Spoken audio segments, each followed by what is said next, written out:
নমস্কার বন্ধুরা, আজকে মঙ্গলবার, বাজে ঘড়িতে 3টে। তো এখন থেকে আমি ব্লগটা শুরু করছি।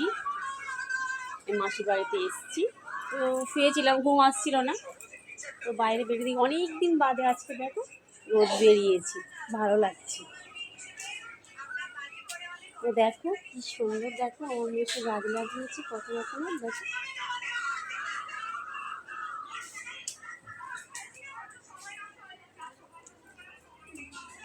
দেখো একটা ফুল, দেখো কি দারুণ লাগছে। দেখো এইসব গাছগুলো নিচে লাগিয়েছি।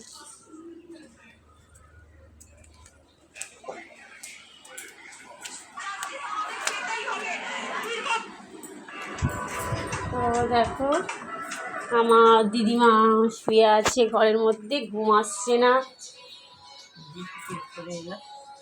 দেখো শুয়ে আছি, ঘুম আসছে না। উনি শুধু বলছে বাড়ি যাবো করছে শুধু। ও বাবা,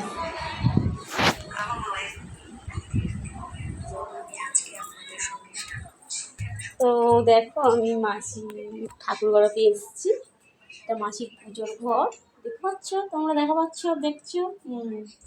দেখো আমি ছাদে যাচ্ছি। তো আজকে অনেকদিন বাদে রোদ বেরিয়েছে না, তো মাসি আজকে প্রচুর কেটেছে, প্রচুর প্রচুর। দেখেছো সব জামা কাপড় মেলছে, শুকিয়ে গেছে। হ্যাঁ, সব শুকিয়ে গেছে। তো আমি ছাদের মধ্যে এসেছি। ঠিক আছে, টাটা। এই চাটা একটু আমি ভালোই বাসি না, তো মাসি বলেছিল একটু খা, তাই ঠিক আছে দাও। তো চা খেতে খেতে সবার সাথে গল্পও হলো, মজাও করলাম অনেক। চা আপনারা কে কে ভালোবাসেন কমেন্ট করে জানাবেন।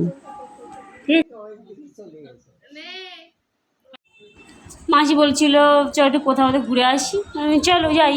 তো গিয়েছি, মাসি বলছি ফুচকা খাবে, আমি বলি হ্যাঁ আমারও খুব ভালো লাগে ফুচকা। রাতের খাবার খাচ্ছি, মাংস আর ভাত। আজকের ব্লগটা এখানেই শেষ করলাম।